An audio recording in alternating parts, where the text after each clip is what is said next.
당선돼가지고 막 2년도 다 못 돼서 가깝게 삼선 개헌을 하라고 진언할 사람이 생깁니다. 이렇게 내가 경고를 했어요. 저는 71년 선거는 안 나가기로 했습니다. 어떻게 말 표현이 그렇게 하잖아. 그러나 난 희망적 해석으로 삼선 개헌은 안 한다는 그런 결정이 서 있다는 말로 난 그걸 들었어요. 그러나 어딘가 서먹했단 말이에요.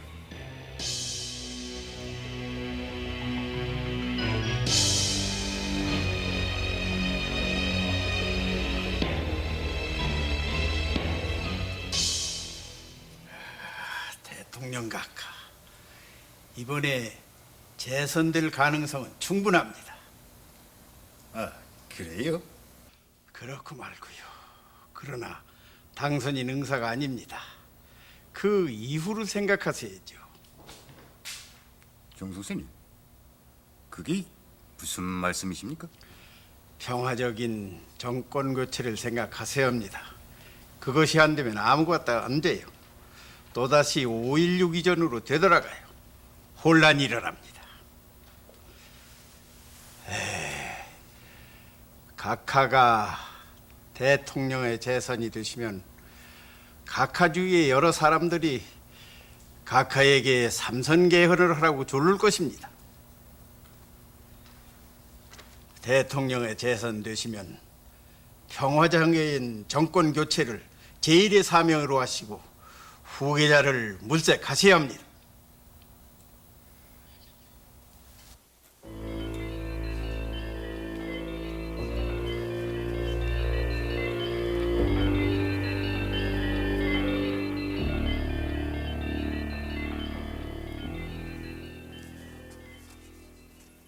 안녕하십니까, 고원정입니다. 방금 보신 것은 삼선 개헌안이 통과되기 약 3년 전에 박정희 대통령과 공화당의 초대 총재를 지냈던 정구영 선생이 나눈 얘기입니다. 바로 이 사진이 정구영 선생이 우려했던 삼선 개헌안이 국회에서 통과될 당시의 모습입니다. 국회 제3별관에 모인 의원들이 변칙적으로 개헌안을 통과시킨 다음에 도망치듯 빠져나오고 있는 모습입니다. 그리고 24년이 지난 지금도 당시 개헌안에 찬성표를 찍었던 국회의원들은 그 삼선 개헌에 대해서 이야기하기를 꺼리고 있습니다. 그 삼선 개헌안의 핵심은 두말할 것도 없이 당시 2번까지 연임할 수 있던 대통령의 임기를 3번으로 연장하는 데 있었습니다. 비록 5.16 정권이 군사 쿠데타로 등장했다지만 박 대통령이 약속을 지켜서 연임만 하고 물러났다면 역사는 또 달라질 수도 있었을 것입니다. 그러나 박 대통령은 장기 집권을 꾀했고 결국 12.6이라는 비극적인 종말로 막을 내리고 맙니다. 바로 그 불행한 역사의 씨앗이 된 것이 이 삼선 개헌입니다. 삼선 개헌은 그것이 국회에서 통과되기까지 찬성파와 저지파 사이에 치열한 싸움을 불러일으켰습니다. 그러면 어느 순간 누구에 의해서 어떻게 삼선 개헌이 결정됐는지 오늘은 그 점을 밝혀보기로 하겠습니다. 개헌에 대한 이야기가 처음 나온 것은 1967년 선거 때부터였습니다.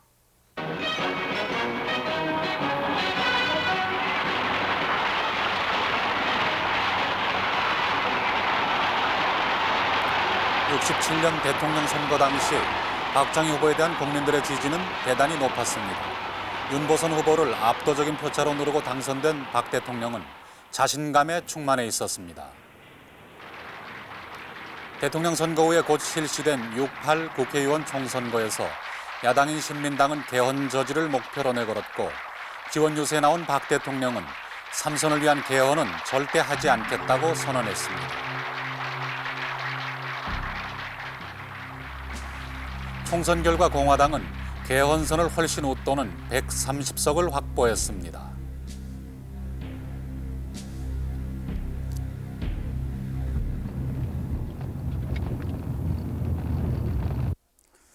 공화당이 3분의 2선을 넘긴 거야.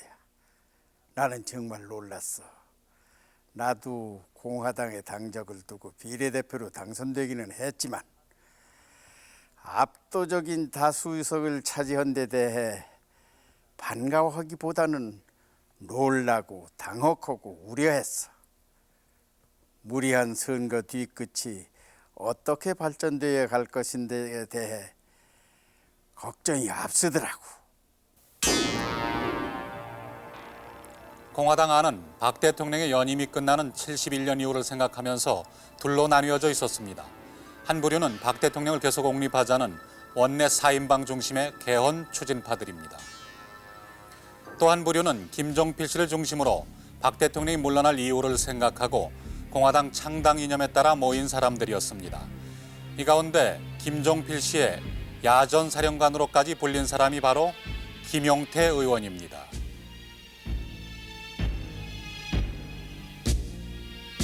그런데 총선 다음 해에 이 김용태 의원은 공화당에서 제명됩니다.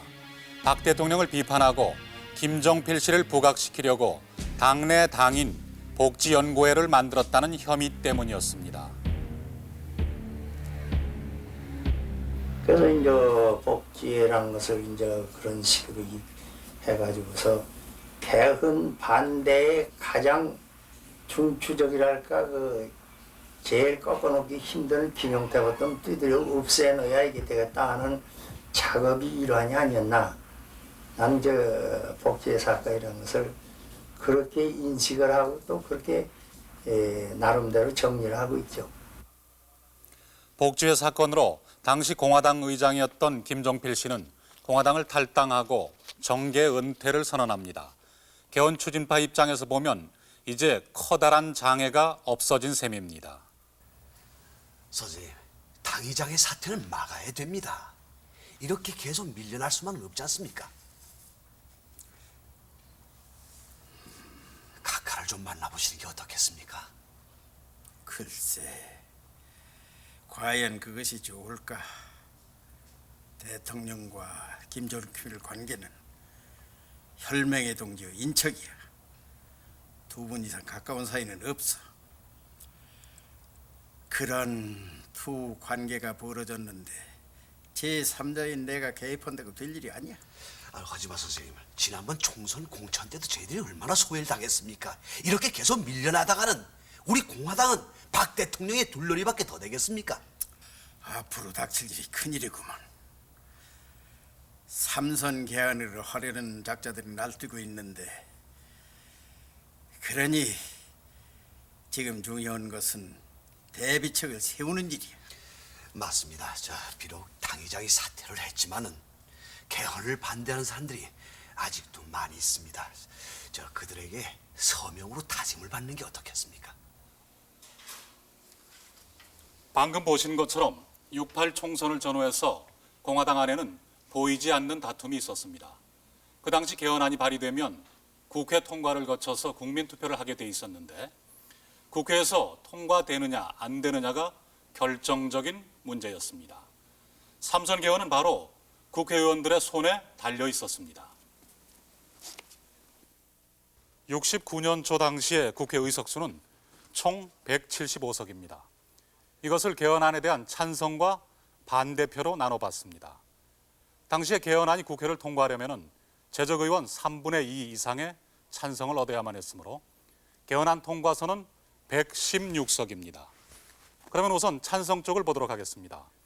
공화당 소속 의원이 114명, 그리고 공화당에서 제명돼 있었지만은 언제라도 당에 돌아가기를 원하던 정우회 소속 의원이 12명, 합계 126석으로 개헌안 통과는 충분히 가능합니다. 이번에는 반대하는 쪽의 상황입니다. 중심은 물론 신민당입니다. 신민당 소속 의원이 46명, 그리고 역시 야당인 대중당 의원이 2명, 그리고 당시 공화당에서 제명돼서 무소속으로 있었지만은 개헌을 반대하고 있던 김용태 씨까지 합치면은 49석. 하지만 개헌 저지선인 59석에는 10석이나 모자라므로 이대로라면은 개헌안의 저지가 불가능합니다. 결국 삼선 개헌이 통과되느냐 안 되느냐 하는 문제는 바로 이 공화당 소속 의원들 중에서 개헌에 반대하는 사람들이 얼마나 나오느냐, 바로 거기에 달려 있습니다.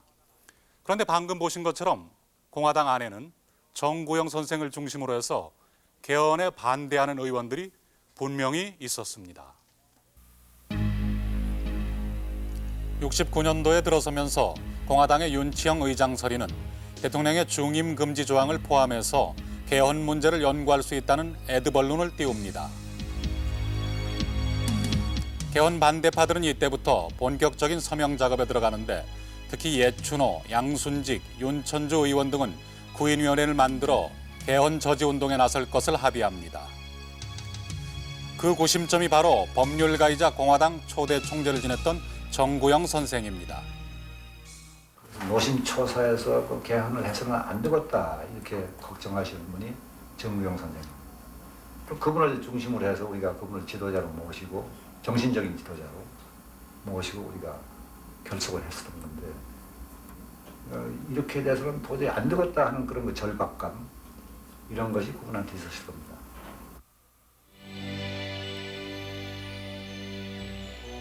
개헌 반대파들은 공화당 의원들을 한 사람씩 찾아다니며 서명 작업으로 결속을 다져나갔습니다. 정계를 떠나 있었지만 김종필 씨는 여전히 개헌 반대파들의 결속에 가장 큰 영향력을 발휘하고 있었습니다. 우리가 이제 김종필 씨 댁이 잘 보였어요. 그래서 이제 세상 사람들은 김종필이가 대통령 까마리기 때문에 그 사람을 대통령 시키기 위해서 모두 모였다 이제 이런 얘기를 하고 있지만 우리가 그때 이제 야중에 아무개를 대통령 시키기 위해서 이 삼선 개헌을 했다는 것은 그 사람들은 모르지만 나는 그런 생각이 없어요. 그러니까 공화당을 탈당한다 하는 그 탈당계를 지구당에 내면은 지구당 도착과 동시에 국회의원직이 상실되게 돼 있었어요. 그 당시에 정당법이. 그러니까 여러분이 여기서 무슨 혈선이 뭐니 그런 걸 쓸 필요 없이 정치 생명을 걸고 이걸 반대한다 하는 걸 동의한다면은 이걸 탈당계를 쓰는 게 좋겠다. 여러분 동의를 하면은 그렇게 합시다. 그러니까 다들 뭐 이구동성으로 그 자리에서 탈당계를 썼어요. 비교적 이제 내나 양순식이나가 좀 많은 편은 이제 직접 서명을 받은 셈이죠. 그리고 그때 당시에 이제 리더로서는 그 정의정 선생님을 모시고 모든 보고를 지날 이제 거기 가서 말씀을 드리고 서명을 받은 거이나 이런 것은 꼭 그 집에 두고 이제 나오고 이렇게 이제 활동을 했습니다. 서명운동은 상임위원회별로 혹은 출신 지역별로 비밀리에 추진되어 갔고 용기를 내는 서명자들은 날로 늘어 마침내 40명을 넘어섭니다. 처음에 삼선 개헌 얘기가 나올 때 공화당 안에서 개헌에 반대하는 의원의 수는 약 40명이 넘었다고 합니다. 상황판을 보시죠. 개헌에 찬성하는 의원의 수가 상당히 줄었습니다. 그 40명을 뺀 공화당 소속 의원이 74명, 그리고 정우회 소속 의원이 11명, 또 대중당에서 개헌을 지지하는 입장에 섰던 의원이 1명, 합계 86명으로 개헌안의 통과는 불가능합니다. 반면에 개헌에 반대하는 의원들의 수는 대단히 많아졌습니다. 신민당 의원 46명에 정우회의 양찬호 의원, 그리고 대중당의 서민호 의원, 그리고 개헌 반대 서명을 한 공화당 의원 40명을 합쳐서 당시에는 대략 89명이 개헌안 반대 진영에 섰습니다. 개헌안 저지선이 59석이므로 이 당시에는 개헌안의 저지가 충분히 가능했습니다. 당시 개헌에 반대하던 공화당 의원들은 야당의 협조 없이도 조금만 더 의원들을 포섭한다면 공화당 자체의 의원 수만으로도 개헌의 저지가 가능하다고 상황을 낙관하고 있었습니다. 그러나 이런 반대 움직임은 당연히 청와대에 알려지게 됩니다. 양 위원장, 내가 삼선 개헌을 해서 장기 집권을 하면은 히틀러나 무솔리니처럼 개지공을 당한다고 말했다면서. 히틀러나 무소리니에 대한 얘기 분명히 하긴 했습니다. 하긴 했는데 각하께서는 제가 한 말 때문에 화가 나신 것 같은데 삼선 개헌을 해서 장기 집권을 하게 된다면 민심은 어떻게 되고 정치는 또한 어떻게 된다는 거 각하께서도 잘 아시고 계실 겁니다. 전 그런 폐단은 없어야 한다는 생각에서 한 말이었습니다.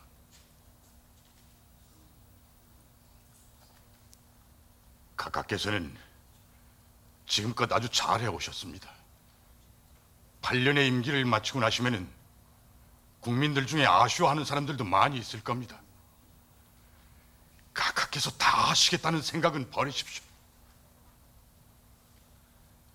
그리고 영도자를 기르십시오.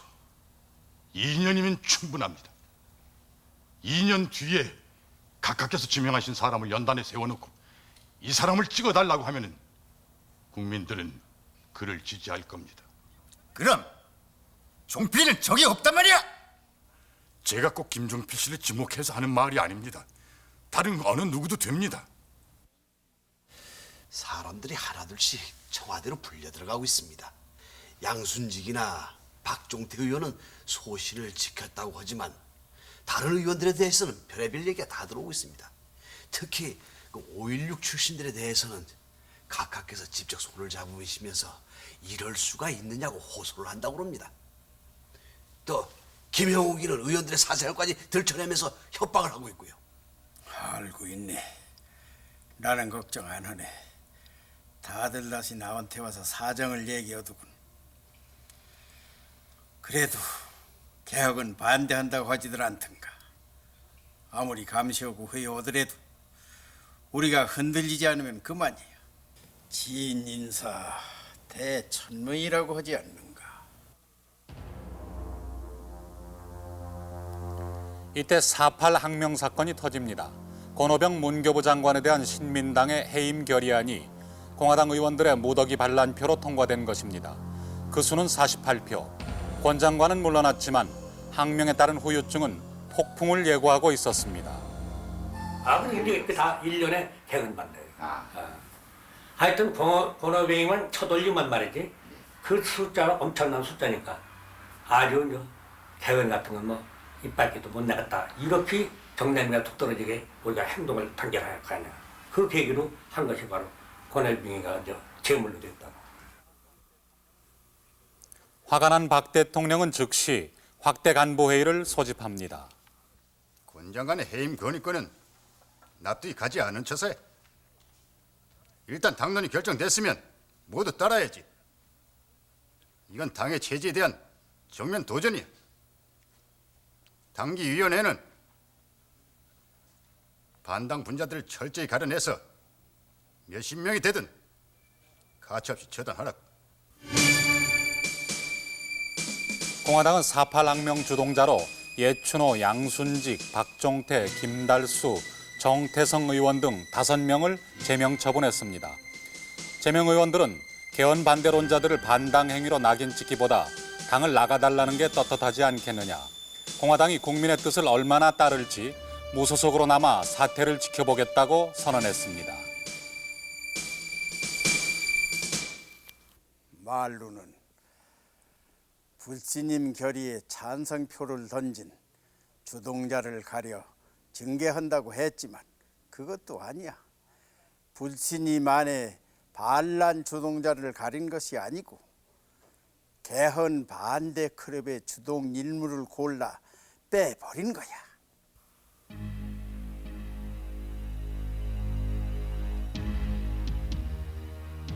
제명자들을 중심으로 한 개헌 반대파 의원들은 더욱 결속을 다지며 건의문을 작성합니다. 삼선 개헌만은 거두어 주십사 하는 내용입니다. 한편 윤치영 당의장 설의는 삼선 개헌의 필요성을 공개적으로 선언하고 나왔고 바로 거기서 엄청난 변수가 생깁니다. 개헌 반대 세력의 보습격인 김종필 씨가 개헌 지지로 돌아서게 된 것입니다.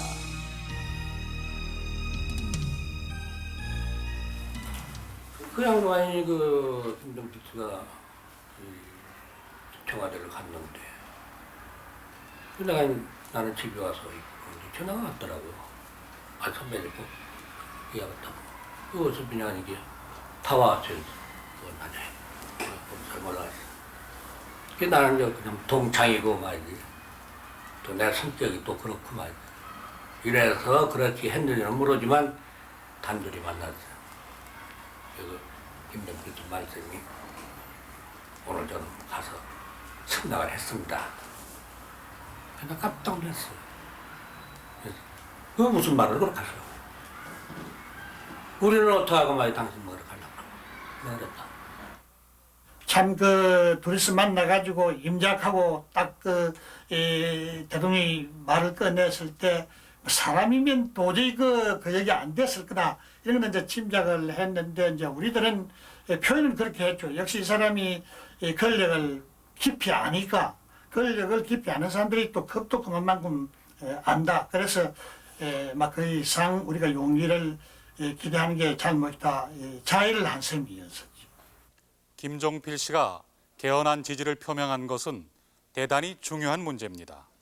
그렇다면 김종필 씨가 개헌을 지지한 후 공화당 안의 반대파는 얼마나 남았을까요? 김종필 씨가 개헌 지지로 돌아서자 이 당시 공화당 의원들의 증언에 따르면 대략 20명 정도가 지지로 돌아섰다고 합니다. 그렇지만 아직도 총 106석으로 개헌안 통과는 불가능합니다. 반대쪽을 보시죠. 공화당에서 제명이 돼서 무소속이 된 6명의 의원을 포함해서 아직도 21명 정도의 공화당 의원들이 개헌안 반대라는 확실한 의사를 표명하고 있습니다. 여기에 삼선 개헌에 앞장서서 반대하고 있는 신민당 의원들과 양찬우, 서민호 의원을 합하면 69석으로 개헌안의 저지는 가능합니다. 삼선 개헌안의 통과가 어렵다는 판단은 그 당시 청와대나 개헌 추진파들도 똑같이 하고 있었습니다. 개헌 반대파들에 대한 탄압이 노골화되는 것도 바로 이때부터입니다. 신민당 원내 총무인 김영삼 의원이 집 앞에서 초산 테러를 당하는 사건이 발생합니다. 이 사건은 삼선 개헌 문제로 가뜩이나 여야 대립이 날카로워진 상황에서 국회로 비화, 정치 문제화됩니다. 그러니까 이제 그 당시 김영삼 청무를 김영욱 부장이 지시해가지고 테러한 건데요. 이 당내에 있는 결국 성명 세력의 결국 대표니까는 이 사람을 결국 혼내줘야 되는 게 정부의 방침이죠.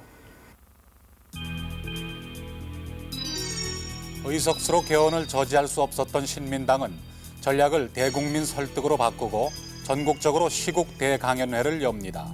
때를 같이하여 개헌 추진 세력도 모든 반대 세력을 대상으로 노골적인 공작을 펴니다.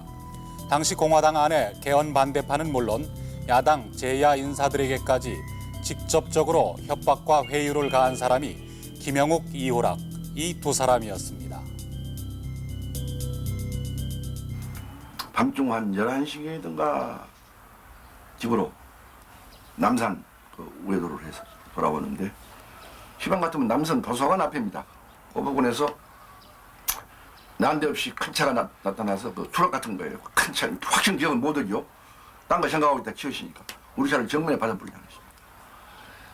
그래서 내가 이마에 유혈이 낭자하고 그래서 남산 밑에 병원에 가서 17반을 여기 꾸몄죠. 지금도 상처가 있지 않습니까, 여기요? 그때 아침에 6시도 안 되었는데 남산에서 정치과장이라는 자가 돈, 그때 잊어버리지도 않아. 돈 50만 원을 봉투에 넣고 약값이라고 갖고 왔단 말이야. 그러면 그 애들이 헌일이 아니면 어떻게 해서 내가 다친지를 알고 그때 새벽에 6시경에 어떻게 오는 거예요, 나한테. 내가 다친지를 왜 아는 거예요, 그 사람들이. 그때 우리 공화당 사람들이 엄청난 피해를 받네. 고통을 심적으로 얼마나 받았습니까? 구체적으로 예를 들면 아우 이거 반핀 저거 갖다 깜깜한 데 놓고 여기 뒤에 무지라고 여기 쏴죽 인다고 그러고 그냥 그런 거 고통을 많이 받았어요. 국회의원들한테 정말 그렇게 했었어요. 이제 우리 특히 이제 개헌 반대 추동 세력.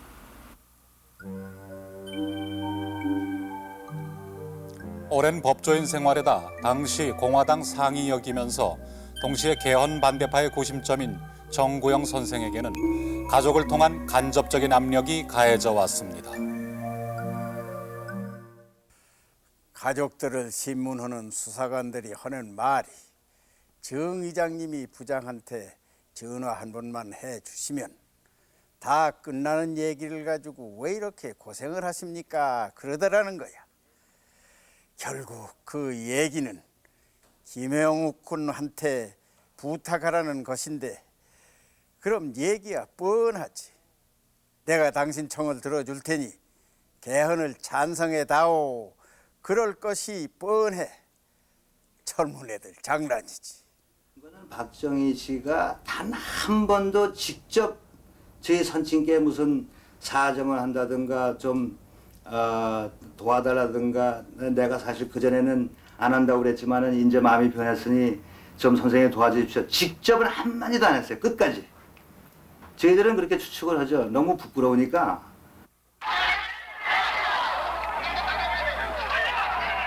삼선 개헌을 추진하는 데 있어 위협적인 반대 세력은 학생들이었습니다. 개헌 추진파들은 4.19처럼 될까 봐 두려워했고 학생들의 시위가 격화되자 정부는 시위 학생들에 대한 구속과 휴교령으로 맞섰습니다.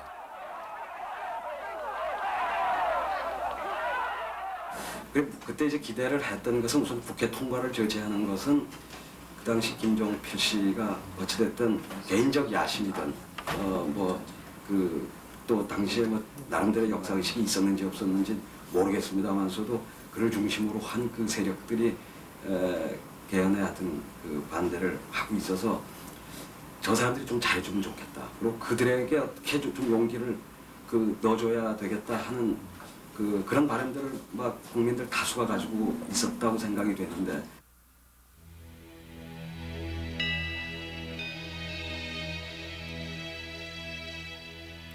그동안 개헌에 반대해온 야당과 제야, 종교계 인사들은 서로 연대해서 삼선 개헌 반대를 위한 범국민 투쟁위원회를 결성하고 개헌 반대 운동에 본격적으로 나서게 됩니다.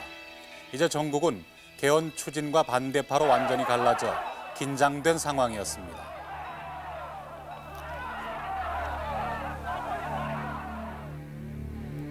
이 시기에 박 대통령은 특별 담화를 통해 삼선 개헌을 기정사실화시킵니다. 이왕에 거론되고 있는 개헌 문제를 통해서 나와 이 정부에 대한 신임을 묻는다.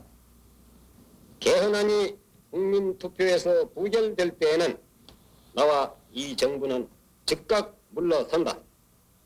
여당은 빠른 시일 안에 개헌안을 발의해 줄 것을 바라며 친애하는 국민 여러분, 그리고 여야 정치인 여러분, 임기 도중에 이러한 결심을 하지 않으면 안 될 나의 심경과 입장을 여러분들은 10분 이해해 주실 것으로 믿습니다. 오늘 아침 제 담화 발표를 들으셨습니까? 정 선생님은 어떻게 생각하십니까? 글쎄 옳시다. 제 생각은 이미 3년 전에 말씀드린 걸로 압니다. 물론 선생님의 지론을 모르는 바는 아니지만 정세가 많이 바뀌지 않았습니까? 당내 사정도 달라졌고. 어떤 변화가 있건 원칙은 그대로입니다. 오늘 아침 담화를 보고 정말로 놀랐습니다. 아니, 정 선생님, 이 담화가 잘못된 것이 있습니까? 각하, 어디에 근거를 두고 총재께서 개헌 발의를 해라 말아라 하시는 겁니까? 또 개헌안이 국민투표에서 부결되면 나와 강요는 즉시 물러나겠다. 도대체 이게 앞뒤가 맞지를 않습니다. 개헌안이 통과되는 것과 각하와 강요들이 물러나는 것에 어떤 연관이 있습니까?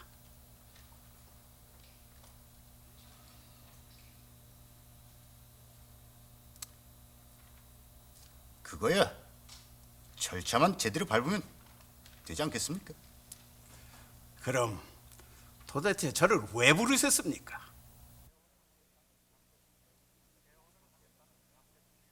개헌을 하겠다는 박 대통령의 의지는 확고했습니다. 박 대통령은 담화문에서 편하게 살 수도 있지만 나라와 민족을 위해서 십자간을 매는 마음으로 결심했다고 했습니다. 바로 그 7월 25일 담화 후의 상황입니다. 박 대통령의 담화를 전후해서 이 21명의 의원 중에 일부가 개헌안을 지지하는 쪽으로 넘어가는데 몇 명이 움직이는지는 정확하게 알 수가 없습니다. 그러나 공화당 의원들의 증언에 따르면은 이 담화 직후까지만 해도 아직 개헌 저지가 가능했다고 합니다. 그때부터는 단 한 표가 중요한 상황이 됩니다. 여기에 중요한 변수로 등장하는 사람이 바로 김종필 씨입니다. 평소 김종필 씨에게 많은 기대를 걸고 있던 정구영 선생은 노구를 이끌고 김종필 씨를 찾아갑니다. 지금 대통령 측근들은 삼선 개헌이 안 되면 중대한 비극이 발생한다. 북에 난침은 안 하지만 자체 내에서 비극이 있을 거다. 이렇게 협박을 하고 있는데 최악의 경우 그럴 가능성이 있다고 합시다. 만약 비극이 일어난다면 그때는 나나 당신이나 최악의 경우 죽을 수도 있어. 나야 살 만큼 살았으니 죽는 곳을 얻는 게 될 테고, 형은 아직 젊으나 혁명도 결행한 몸이 아니오. 그러니 형은 개헌을 반대하라고 설득할 것도 없고 찬성하라고 다닐 리는 더욱더 없지 않소. 그냥 침묵하고 있는 것이 좋겠소. 제가 뭐 하는 게 있습니까? 아무것도 한 것이 없습니다. 박 대통령의 지시에 따라 공화당은 삼선 개헌안을 국회 안건으로 제출하기 위해 발의를 서두르게 됩니다. 찬성과 반대로 갈라져 있던 공화당 의원들 간에 이제 한바탕 격돌이 예상되는 순간입니다.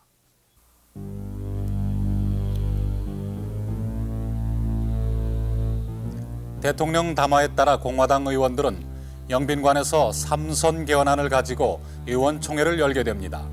이날 의원총회에서는 개헌 반대와 찬성파 간의 치열한 토론이 17시간이나 계속됩니다.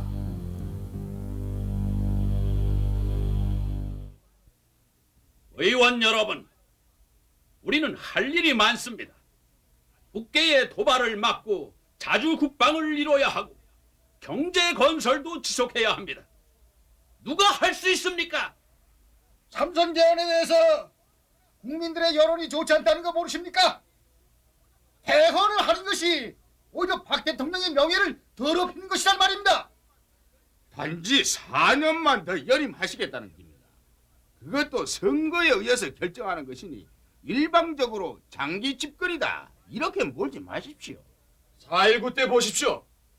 1인 장기 주권은 불행한 결과를 초래한다는 이승만 박사의 전례를 우리는 잊어서는 안 됩니다. 저는 조건부 찬성을 하겠습니다.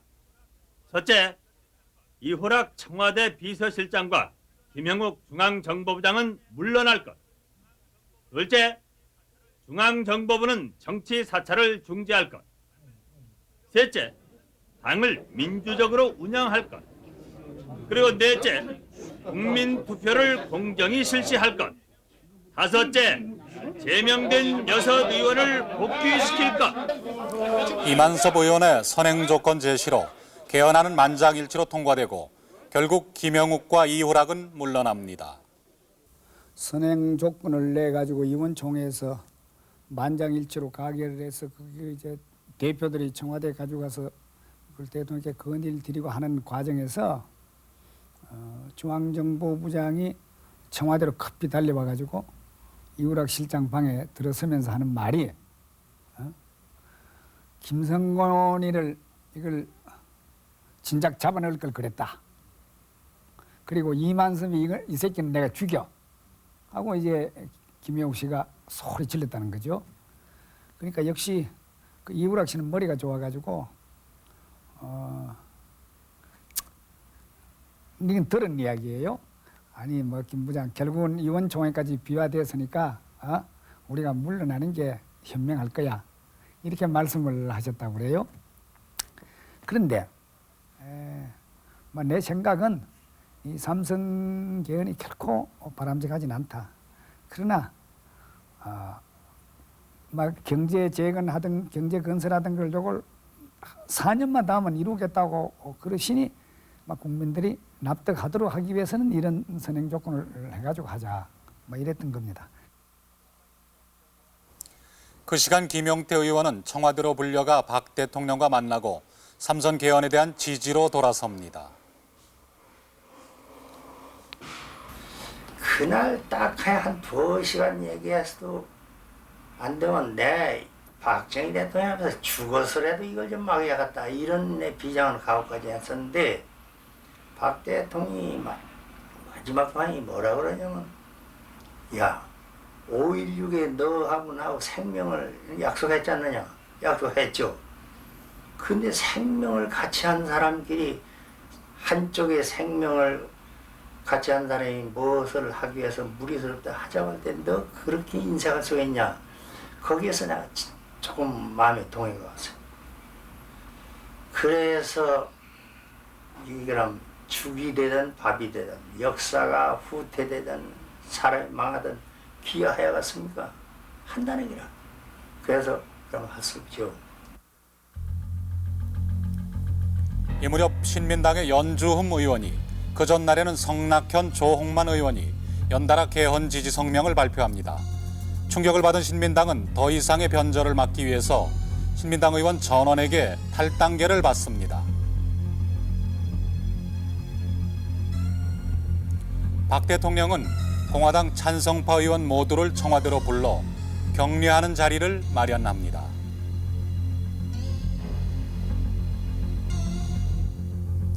공화당은 8월 7일 삼선 개헌안을 국회에 제출합니다.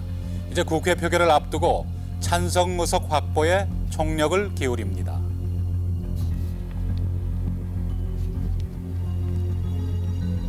공화당은 국회 본회의 보고 발의도 생략한 채 개헌안을 정부로 직송해버리는 변칙 처리를 강행합니다.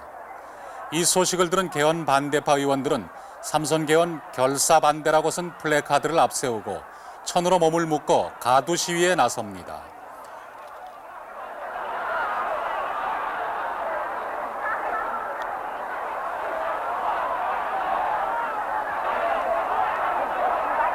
강행과 변칙과 시위와 농성으로 얼룩진 삼선 개헌은 이렇게 해서 비극의 장으로 치닫습니다.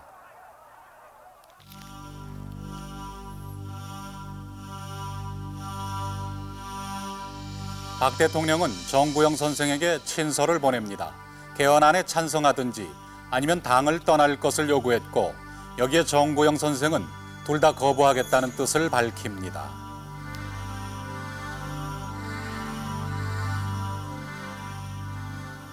실제로 그 정구영 선생님이나 그 양순직, 예춘호, 김달수 의원이 여당 내에 있으면서 그 당시 중앙정부 협박, 박정희 대통령의 협박, 가정 유혹 같은 걸 다 뿌리치고 삼선 개헌을 반대하는 대회를 선물해서 사실 우리 국민들에게도 희망을 줄 수뿐만 아니라 우리 야당 의원들이 개헌 반대 투쟁하는데 엄청난 힘든 일이죠. 여당에서도 저런 결단을 내리는데 야당에서는 더욱 힘을 내야 될 거 아니냐. 그게 대단히 고무적인 격려가 됐다. 이렇게 보고 있는 것입니다.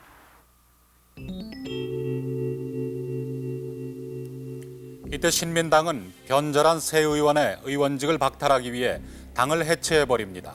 삼선 개헌안에 국회 통과를 막기 위해 한 표의 찬성표라도 줄이겠다는 당시 야당의 눈물겨운 노력이었습니다.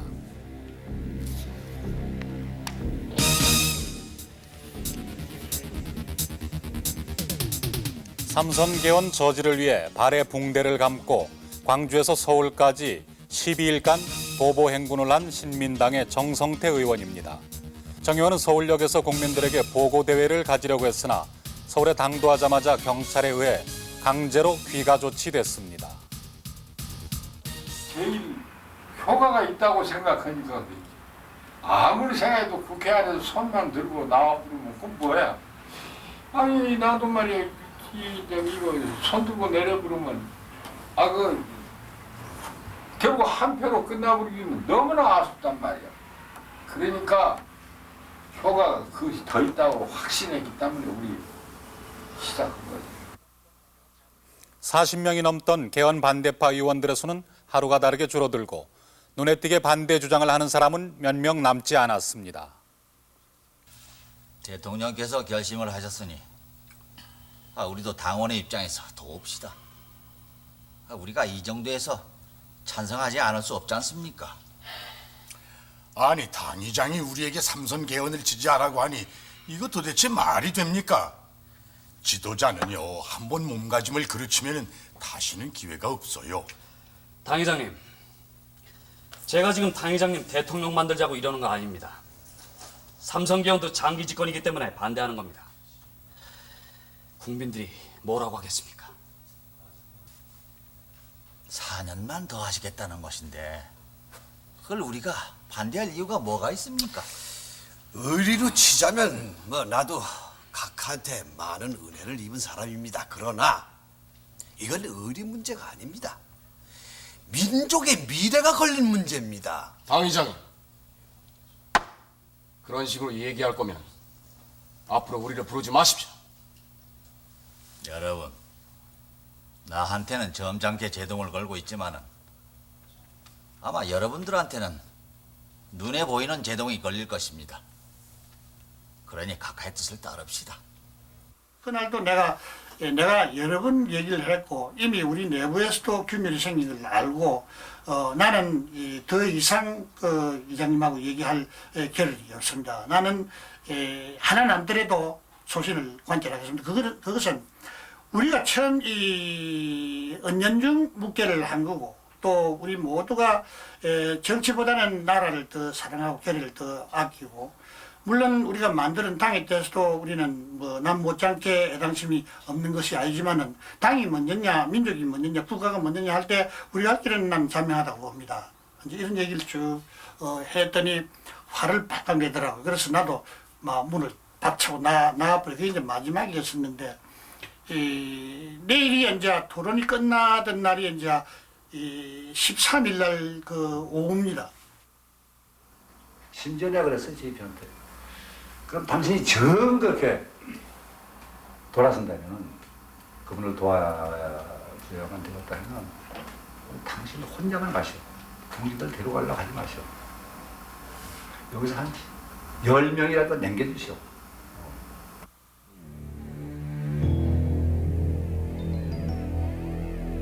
같은 시간 정구영 선생은 표 계산에 골몰하고 있었습니다. 과연 얼마나 개헌 반대 쪽에 남아줄 것인가. 정구영 선생은 국회 표결을 앞두고 애타게 후배 의원들을 지켜보고 있었습니다. 정 선생님, 반대표가 얼마나 나올 것 같습니까? 글쎄요. 김종필 씨까지 돌아서 버렸으니 우리가 전력을 다해도 자신 있게 확보할 수 있는 선이 오명 안팎입니다. 이리 되면 2표 내외로 우리가 패하지 않을까 저는 그렇게 내다보고 있는데 유 총재께서는 어떻게 보십니까? 저희 쪽에서는 선생님과 계산이 조금 다릅니다. 가능성이 있다고 봅니다. 주로 김영삼 총무가 접촉에 나서고 있는데 공화당 안에서도 정치적인 장래를 생각하는 젊은 의원들은 반대표를 찍을 것이 확실하다고 하더군요. 그래요. 그렇다면 얼마나 좋겠습니까? 선생님이 공화당 안에서 4, 5명만 잡으면은 김영삼 총무가 접촉하는 사람들과 합쳐서 개헌을 저지할 수 있지 않을까 생각이 됩니다만은.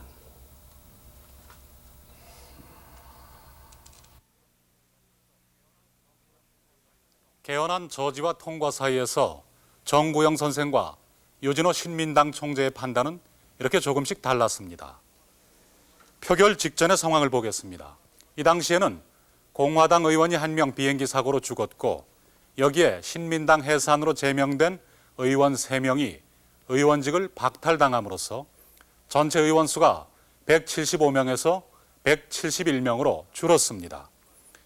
따라서 개헌안 통과 정족수도 114석으로 줄었고 개헌 저지선 역시 58석으로 줄어들었습니다. 공화당 안에서는 그동안 개헌 반대에 앞장섰던 정태성, 김용태 의원이 찬성 쪽으로 돌았고 표결 직전에 박종태 의원 역시 개헌 지지에 섭니다. 정구영 선생은 공화당 안에서 자신 있게 확보할 수 있는 의원은 5명 안팎에 불과하다고 했고 따라서 개헌안 저지가 불가능하다고 판단했습니다. 반면에 유진호 총재는 이 공화당 의원들 중에 몇 명은 반대표를 던질 것이고 따라서 개헌 저지를 포기할 상황은 아니라고 생각했습니다. 개헌이 저지된다고 해도 한두 표 차이로 또 개헌이 통과된다고 해도 한두 표 차이로 결판이 날 것이라고 신민당은 내다봤습니다만 과연 결과는 어떻게 됐을까요? 개헌안이 표결되는 날 국회의사당 주변은 기동경찰대들이 의사당을 에워싸고 의원들의 신분증을 조사하는 등 긴장감마저 감돌았습니다. 예춘호 양순직 의원은 막판까지 회의하려는 개헌 추진파들을 피해 다니다가 이날 본회의장에 나타났습니다.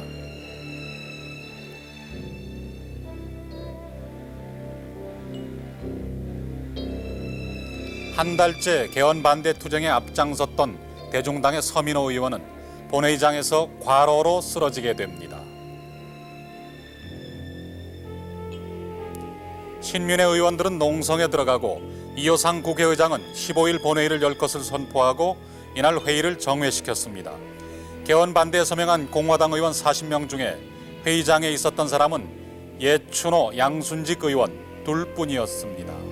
적어도 나는 한 10명 가까이는 남으리라고 생각했어요. 어떤 특정인이 설득을 해도 계속 10명 가까이는 남으리라 이렇게 기대를 했단 말이에요. 그래서 기대가 무너진 거예요. 그게. 상당히 허탈감을 느꼈어요.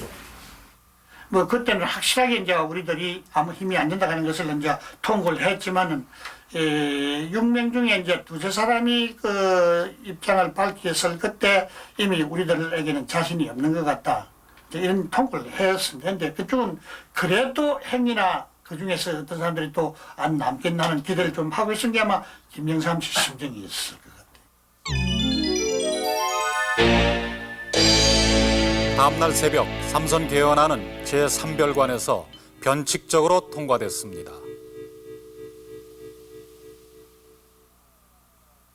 제가 이제 젊으니까 아무래도 잠을 좀 늦게 자고 해서 이제 바깥에 제가 나와가지고 보니까 아주 정막 가운데인데 제 300안 쪽으로 사람 몇 사람이 그쪽으로 팍 들어가는 것이 보이더라고요. 그쪽은 문제가 있다 해가지고 제가 그냥 그 뛰어서 300안을 갔어요. 가니까 벌써 이제 투표를 마치고 이제 그냥 의원들이 이제 빠져나오는데 그 당시 사진 보시면 알겠지만은 보니까 완전히 이제 내가 그 직감률을 볼 때 여기서 이 사람들이 자기들 단독으로 투표 마치구나.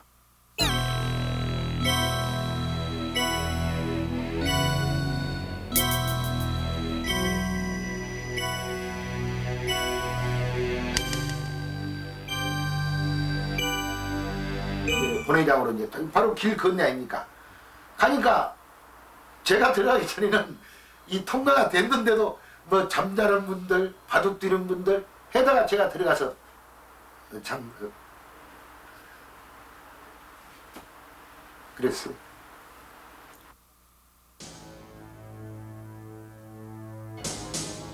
제3별관에 참석한 인원 122명이 곧 찬성 인원이 됩니다. 따라서 반대한 의원은 자동적으로 49명입니다. 개헌 저지선에서 9명이 부족했습니다. 122명이 투표하는데 총 6분 걸린 것으로 돼 있습니다. 1인당 3초밖에 안 걸렸다는 얘기가 됩니다.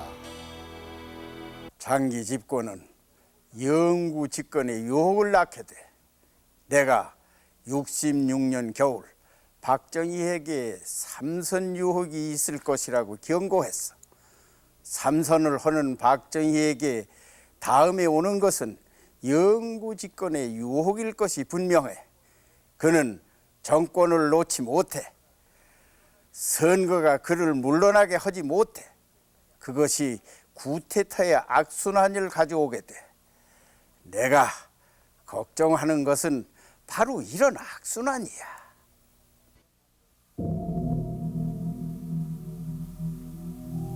삼선개헌 반대에 서명한 공화당 의원 중에 끝까지 자기 이름에 책임을 진 국회의원들입니다.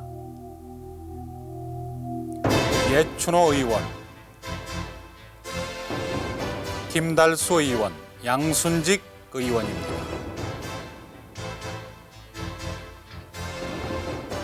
그리고 공화당의 정구영 선생입니다.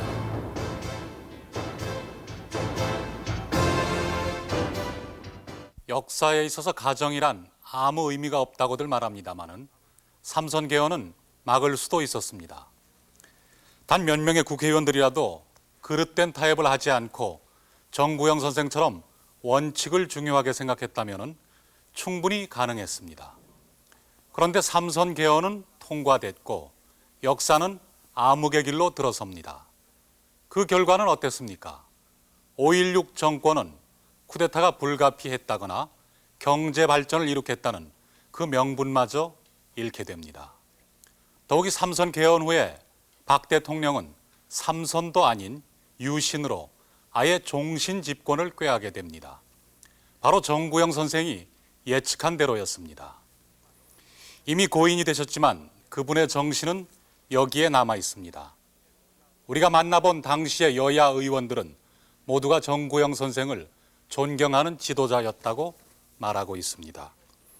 그리고 이 땅에 위기가 있을 때마다 선생을 떠올리게 된다고 얘기하기도 합니다. 바로 대통령으로서 혹은 국회의원으로서 국민 앞에 지켜야 할 원칙이 무엇인가를 그 어려운 시기에 강조하고 또 스스로 지키려고 애썼던 분이셨기 때문일 겁니다. 다큐멘터리 극장 삼선개헌 막을 수도 있었다 편을 마칩니다. 시청자 여러분 고맙습니다.